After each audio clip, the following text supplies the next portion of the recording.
दोस्तों, एक तरफ जहां पर देश में अफरा तफरी मची हुई तो दूसरी तरफ अयोध्या राम मंदिर में 200 करोड़ की चोरी हो जाती है। और लोगों के इस पर क्या कुछ ओपिनियन से पहले नाम के नहीं हुए तो अब कुछ। मोदी जी ने सारे गुजरातियों को लाके यहाँ खड़ा कर दिया है। सारे यहाँ का कोई हो बताइए, ट्रस्ट में कोई है यहाँ का? कोई नहीं है ना।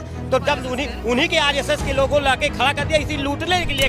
हर एक नागरिक आक्रोशित है। इन लोगों ने जो घिनौना जघन्यतम काम किया है, ऐसा अपराध इनको यहाँ की जनता माफ नहीं करेगी। हालांकि इस चोरी के बाद अरविंद केजरीवाल सामने आते और अपना ओपिनियन देते हुए बताते हैं कि इस चोरी में बड़े बड़े राक्षस, चोरी में बहुत बड़े बड़े राक्षस शामिल बेसिकली इसके बाद अरविंद केजरीवाल ये भी बताते हैं कि जब वो जनता से मिलने गए थे तो जनता का कहना था कि उन लोगों को फांसी देना चाहिए जो लोग इस चोरी में शामिल। लोगों का कहना है कि उन्हें तब तक उनकी आत्मा को शांति नहीं मिलेगी जब तक इन चोरी करने वाले लोगों को, बड़े बड़े लोगों को सरेआम फांसी की सजा नहीं दी जाएगी। एक्चुअली जब मीडिया इस पर न्यूज कवर करने के लिए जाते हैं तो वहाँ पर पता चलता है कि लोगों का गुस्सा साथ में आसमान पर है, क्योंकि उनके श्रद्धा और आस्था पर ठेस पहुंचा है। जो राम मंदिर को विरोध कर रहे थे, जो राम मंदिर नहीं बनने देना चाहते, वो चंदे का हिसाब मांगने आए हैं। बाकी इस पर जांच चल रही, जैसे कोई अपडेट आता है तो मैं अगली वीडियो में जरूर बताऊं। तो अब आते हैं देश के दूसरे खबर, जहां पर देश के डिफेंस मिनिस्टर संसद में खड़े हो गए बड़े कॉन्फिडेंट के साथ 56 इंच का सीना दिखाते हुए ये बताते कि ऑपरेशन सिंदूर में कोई भी जवानों की किसी भी तरीके से कोई भी क्षति नहीं पहुंची थी। जरा आपको प्रश्न पूछना है तो यह पूछिए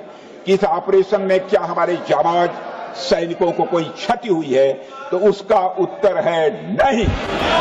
लेकिन दोस्तों, जब देश में चुनाव खत्म होता और बीजेपी हर स्टेट से अपना जीत का परचम लहरा लेती है, इसके बाद यही डिफेंस मिनिस्टर सामने आता और ये बताते कि ऑपरेशन सिंदूर में टोटल 6 जवानों शहीद हुए। क्योंकि दोस्तों, ये वही बीजेपी सरकार है जब एक समय में बड़े बड़े वादे करते थे देश के जवानों और किसानों को लेकर, लेकिन आज वही बीजेपी सरकार जो जवानों की शहादत को छुपा रही है। इससे बेशरम बात और क्या ही हो सकती है। दोस्तों, अब आते देश की तीसरी खबर, जहाँ पे सुनील शेट्टी भी मोदी जी के बहुत बड़े अंधभक्त बन चुके हैं, क्योंकि उन्होंने ऐसा कुछ बोला। लेकिन मेरी पोती 15 महीनों की है।